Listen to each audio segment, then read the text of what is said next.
Hey yo, Meds is saying hello. I want you guys to look me direct into my eyes and tell me, if you were Wairimu, what would you have done? Things have been going around social media. I know if you're watching me for the first time, you're wondering, what is this girl saying? What is this damsel saying, guys? I'm just trying to ask you, just before I progress, Meds is trying to ask you, if you found yourself in the shoes of Wairimu, what would you do? So how have you been? How are you hanging out there? Meds saying hello and salams to you for being the very beautiful people you've always been. Thank you for always coming to support your girl. And if you're returning in for the first time, kindly subscribe to Meds World TV. Let's take it to 4,000 subscribers. Numbers don't lie. A journey of 1,000 miles starts with a single step.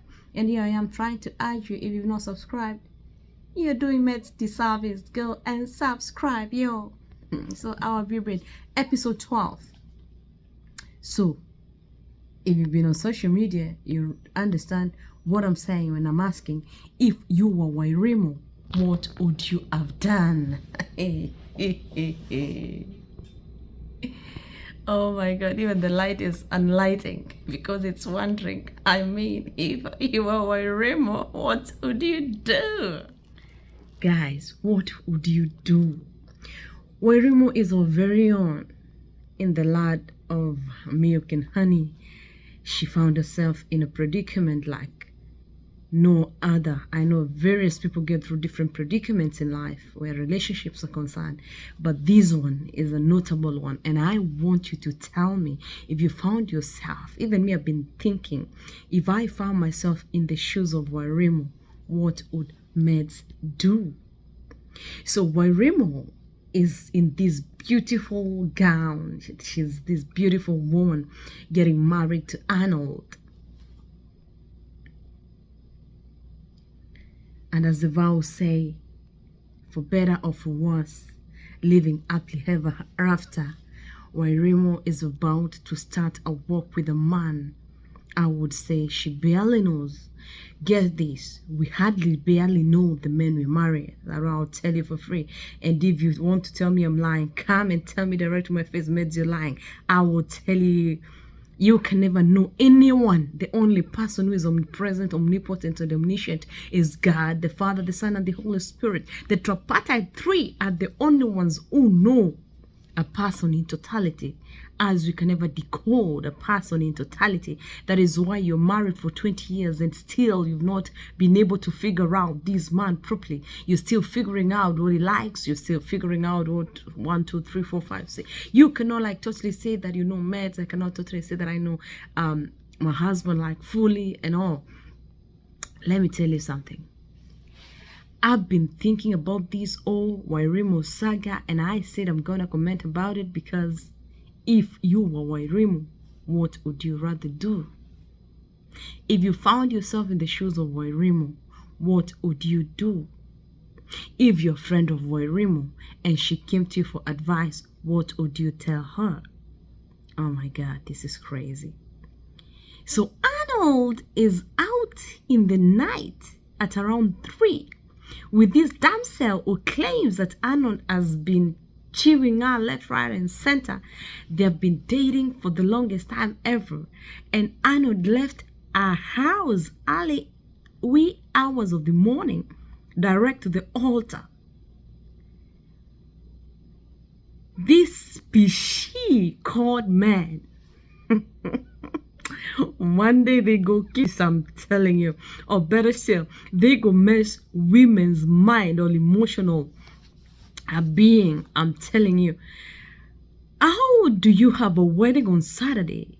A lot of these things happen. I know they happen. For sure they do. But now the problem is this is in the limelight. It has come down to social media. The woman you've been spending your time with, going to see each and every day, has decided, oh wait, no, Arnold, you can never go in peace. You were in my house last night until 4, and you want to tell me that you're going direct to the altar to marry another woman when you've been promising me heaven? You species! Why don't you have the two of them? Why would you do that to another woman? Why? You know, I've been thinking about this story, and I saw it on Naomi Oguto's page, and I was like, oh my God, this is crazy. That's our very own sister. It could be your sister. Imagine. And then this lady will not keep calm. She posted it all over social media. She said, mbaya, come on, mbaya. When she saw the pictures of Arnold with Wairimu in a very beautiful wedding, and for sure they looked good, she said, no, I'm not going to let this slide, because this man has been lying to the lady, or whoever is actually, the man has been playing both sides safe. But what I did not understand, you species of Pharaoh, how was it possible for you to leave somebody's bed and go direct and marry another the next day? How do you feel?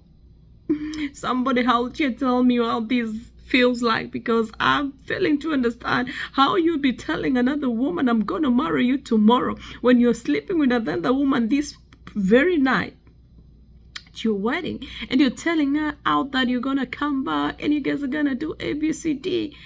Oh my God, what happened to humanity? And with this era of social media, there's some mistakes you cannot do, yo, because there's some people who are crazy. They'll bring you out here on social media like crazy. Now see, Arnold, we never knew him. Neither did we know Wairimu, but we've got some things to learn about this story. Because I was saying, if I was in Wairimu's shoes, exactly, what would I do?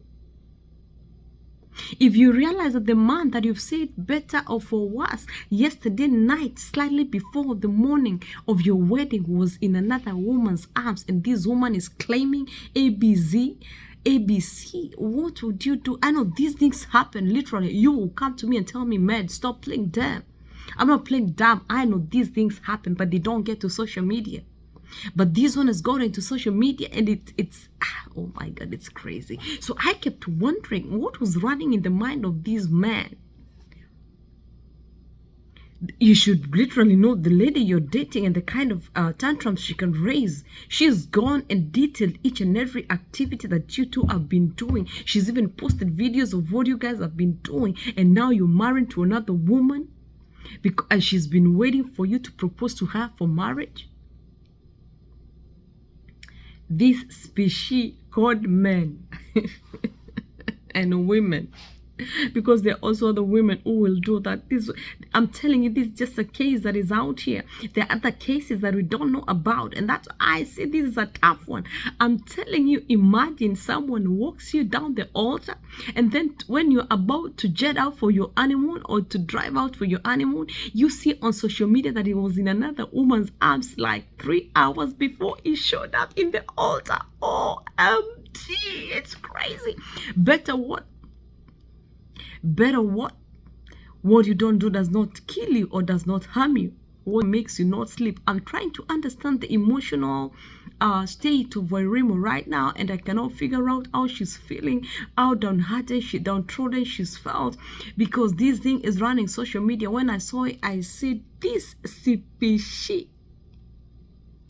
sons of Skiva.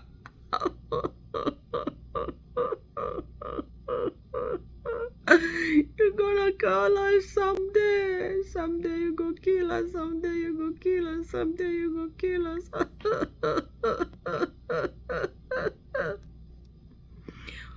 What exactly do you think?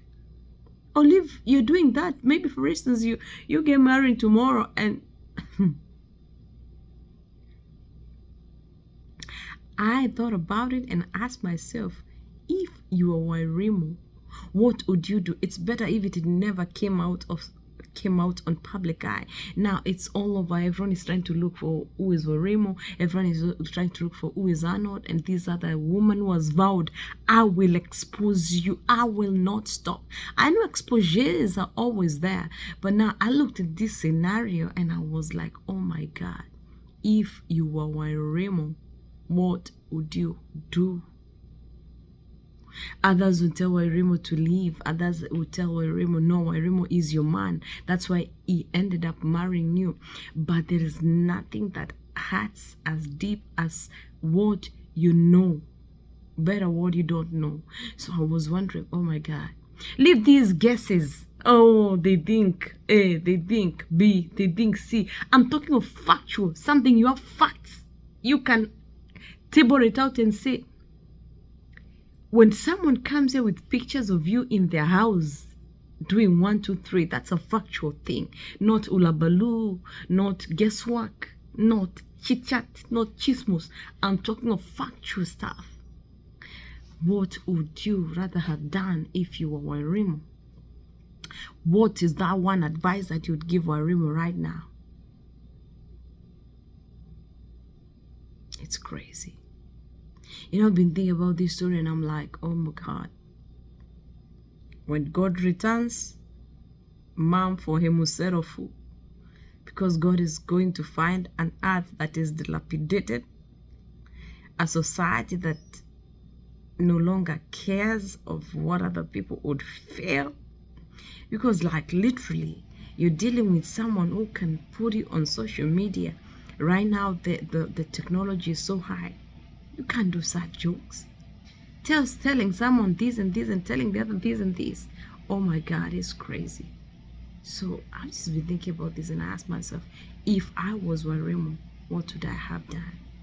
I would like to know from your comments in the comment section below.